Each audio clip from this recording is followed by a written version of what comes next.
Kata-kata Lin Nui hari itu ternyata menjadi kenyataan. Bahkan rumput liar di pinggir jalan pun menumbuhkan buah merah cerah, harum semerbak, dan tidak lagi biasa. Hati Chu Fang tidak bisa tenang, pikirannya bergejolak. Dunia ini berbeda dan tidak bisa dipahami. Chu Fang merasa terkejut. Perubahan seperti ini membuat gelisah, segalanya di luar nalar. Berbagai fenomena aneh sedang terjadi. Apakah benda ini bisa dimakan? Harus diakui, Zhou Chuan memiliki hati yang sangat besar. Mencium aroma buah yang kuat, ia sangat ingin menggigitnya.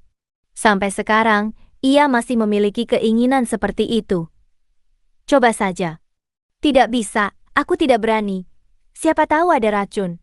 Rumput liar menumbuhkan buah merah cerah. Ini benar-benar seperti melihat hantu. Si gendut Zhou menggelengkan kepala. Namun ia menelan ludah, karena buah yang tumbuh di rumput liar hijau itu terlalu menggoda. Aroma buahnya tajam, jauh lebih harum daripada buah apapun yang biasa ia lihat. Bahkan Chu Fang pun terkejut. Buah ini memiliki kilau kristal, seperti akik merah. Sekilas terlihat sangat lezat. Bagaimana mungkin ini tumbuh dari rumput biasa? Orang-orang lain di kereta juga merasa aneh, tetapi mereka tidak terlalu terkejut, karena terlalu banyak hal yang terjadi baru-baru ini, terutama pohon ginkgo kuno di kejauhan yang agak menakutkan. Meskipun rumput liar berbuah itu aneh, orang-orang tidak terlalu takut. Tetapi pohon raksasa itu berbeda. Orang-orang sangat curiga, apakah ia akan menjadi roh, dan apakah ia akan menyebabkan bencana. Cepat tinggalkan tempat ini. Aku merasa sangat gelisah. Wajah seorang pria parubaya pucat. Ia tidak turun dari kereta, dan terus duduk di sana. Namun setelah berhenti, kereta tidak bergerak lagi. Tidak ada tanda-tanda akan berangkat. Waktu berlalu. Setengah jam berlalu lagi. Chu Fang juga turun dari kereta, melihat-lihat di peron. Pohon kuno itu terlalu megah. Secara keseluruhan, ia lebih tinggi dari gunung biasa. Cabang-cabangnya rimbun dan daunnya lebat, menutupi kota di sekitarnya. Pohon raksasa seperti ini pasti akan menimbulkan sensasi. Cepat lihat, apa yang kami bawa kembali. Beberapa orang berjalan tidak jauh dari sana, masing-masing memegang daun setinggi manusia, seperti kipas pisang. Itu adalah daun pohon ginkgo kuno, yang sekarang ukurannya sangat mengejutkan. Seorang pemuda bahkan membawa buah seukuran baskom air. Ia tampak kesulitan membawanya. Itu adalah buah ginkgo, berwarna kuning muda. Kalian memetiknya? Seseorang bertanya dengan terkejut. Mana mungkin? Kami mengambilnya dari sana. Mereka menunjuk ke kejauhan. Pohon ginkgo itu terlalu besar. Beberapa cabangnya melintasi langit dan telah memanjang sampai ke sini. Ada daun dan buah yang jatuh di tanah. Banyak penduduk setempat bersiap untuk pergi. Mereka merasa khawatir dan sangat gelisah, kata seseorang setelah mengetahui situasinya. Kereta berhenti begitu lama dan tidak jalan. Aku ingin tahu ada perubahan apa di depan. Ini bukan yang pertama kali.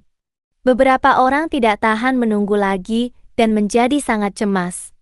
Sampai sekarang, petugas pun belum memberitahu apa yang sebenarnya terjadi.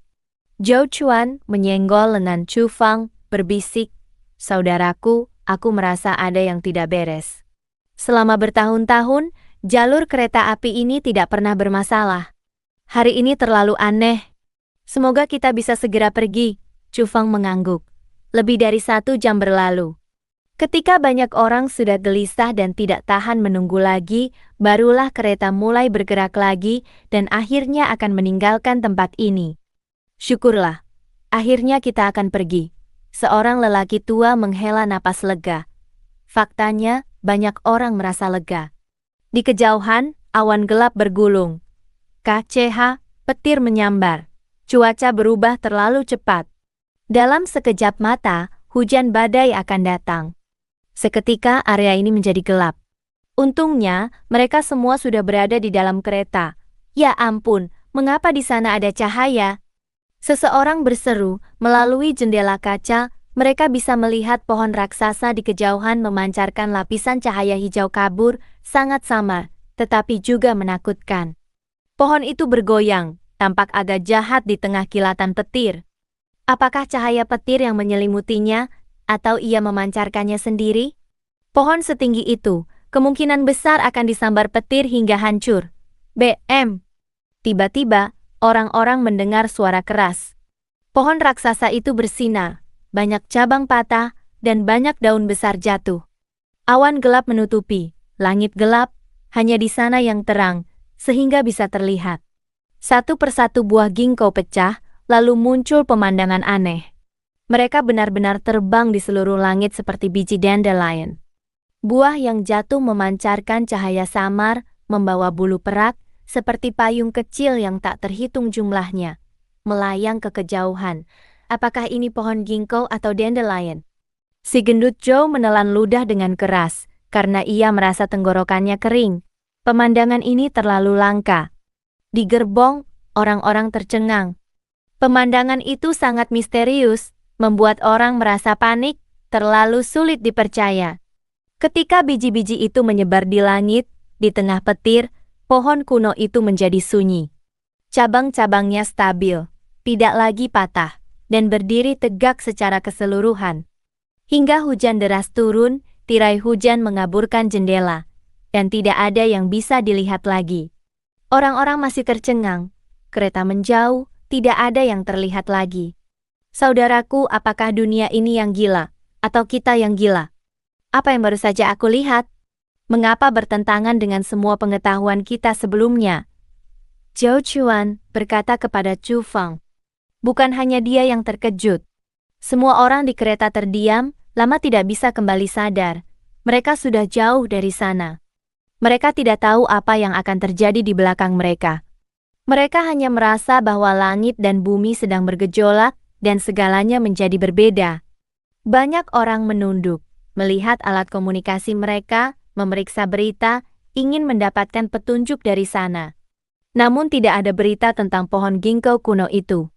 Meskipun demikian, banyak kelainan lain di berbagai tempat yang dilaporkan. Beberapa tempat menemukan spesies binatang langka yang telah menghilang selama 1000 tahun. Beberapa sumur kuno yang kering selama 100 tahun mulai memancarkan mata air yang manis. Semua jenis pertanda sangat tidak biasa, seolah-olah ingin mengungkapkan sesuatu. Gunung Wangwu memancarkan cahaya ungu. Apakah ini benar atau palsu? Seseorang bertanya dengan curiga.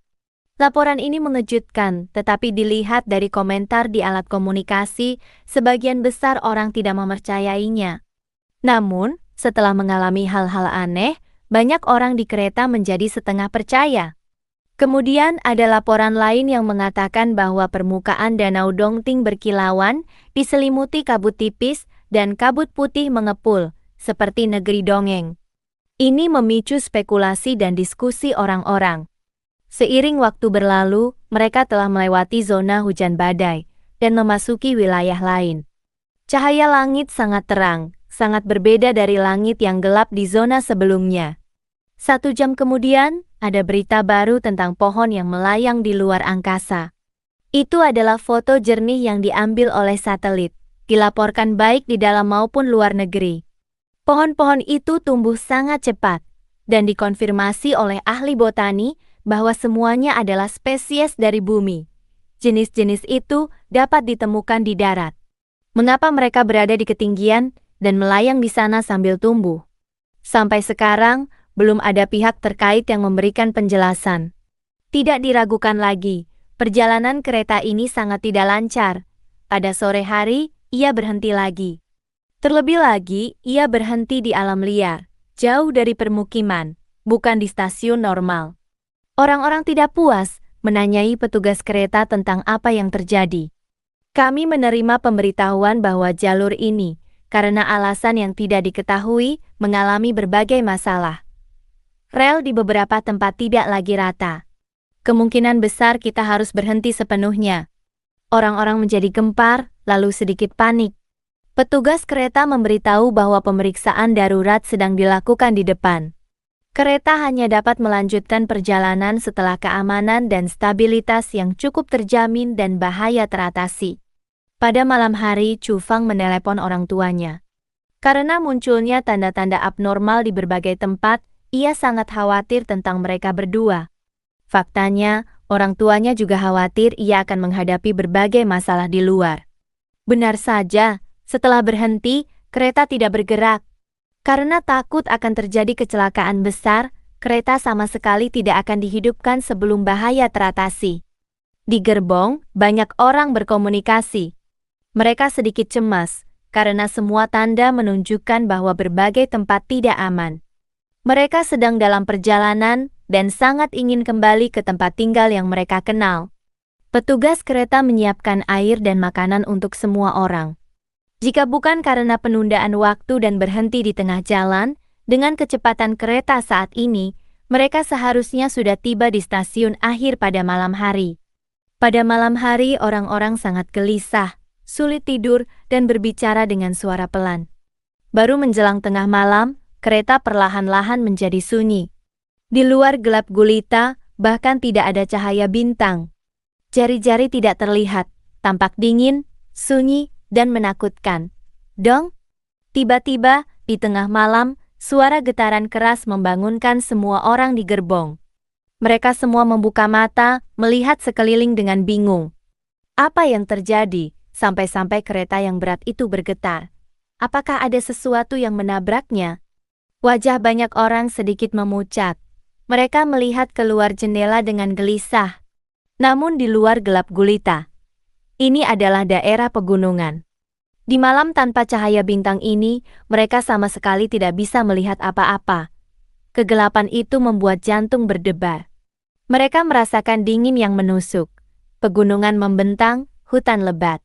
Sesekali terdengar suara binatang buas dan burung hantu malam yang membuat orang merasa merinding. Dong! Satu getaran keras lagi. Gerbong bergetar, menyebabkan beberapa orang berteriak. Ada apa di luar? Butuh kekuatan sebesar apa untuk bisa menggoyangkan kereta? Terdengar suara bising. Jangan berteriak. Chu Feng membentak. Jika mereka panik lebih dulu, masalah besar mudah terjadi. Aku tahu tempat ini. Ini adalah medan pertempuran kuno. Banyak orang meninggal di sini saat itu. Seorang wanita parubaya berkata dengan suara bergetar. Diam, jangan bicara omong kosong. Si gendut Zhou berteriak, tetapi wajahnya juga tidak terlihat baik, agak pucat.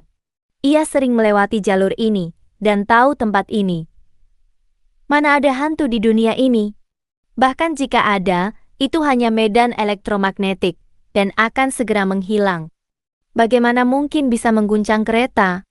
Orang lain berdiri dan berkata, menstabilkan emosi semua orang. Kemudian, semua orang menemukan bahwa semua alat komunikasi mereka terputus dari dunia luar. Pada saat ini, hati mereka terasa dingin dan merinding. Malam itu ditakdirkan tanpa tidur. Tidak ada yang punya mood untuk tidur. Banyak orang merasa takut. Mereka melihat keluar jendela yang gelap dengan gelisah, berharap hari segera terang, karena mereka terus merasa seolah-olah ada sesuatu yang sangat besar berkeliaran, menciptakan tekanan yang luar biasa. Menjelang fajar, langit sedikit gelap. Kabut tebal muncul di luar, putih pekat, menutupi seluruh daerah pegunungan. Bagaimana situasi di luar? Tanya Zhou Chuan. Kita turun dan lihat, kata Chu Feng. Jangan pergi. Zhou Chuan menggelengkan kepalanya dengan kuat. Aku rasa sudah tidak ada masalah. Jika ada, pasti sudah terjadi sejak tadi, kata Chu Feng. Akhirnya, Chu Feng, Zhou Chuan, dan beberapa pemuda memutuskan untuk turun dari kereta. Mereka ingin melihat apa yang sebenarnya terjadi. Kabut putih bergolak. Berdiri beberapa meter jauhnya, mereka tidak bisa melihat sosok orang. Itu terasa agak jahat dan misterius, membuat orang takut. Di sekitar sepi tidak ada suara apapun. Ya ampun, itu... Apa? Tiba-tiba, seorang pemuda berteriak. Dia sangat ketakutan. Matanya terbelalak lebar, menatap lurus ke udara. Jeritan ketakutan ini tidak hanya membuat bulu kuduk beberapa orang di sekitar berdiri, tetapi juga membuat orang-orang di gerbong ketakutan ekstrem. Kulit kepala mereka merinding.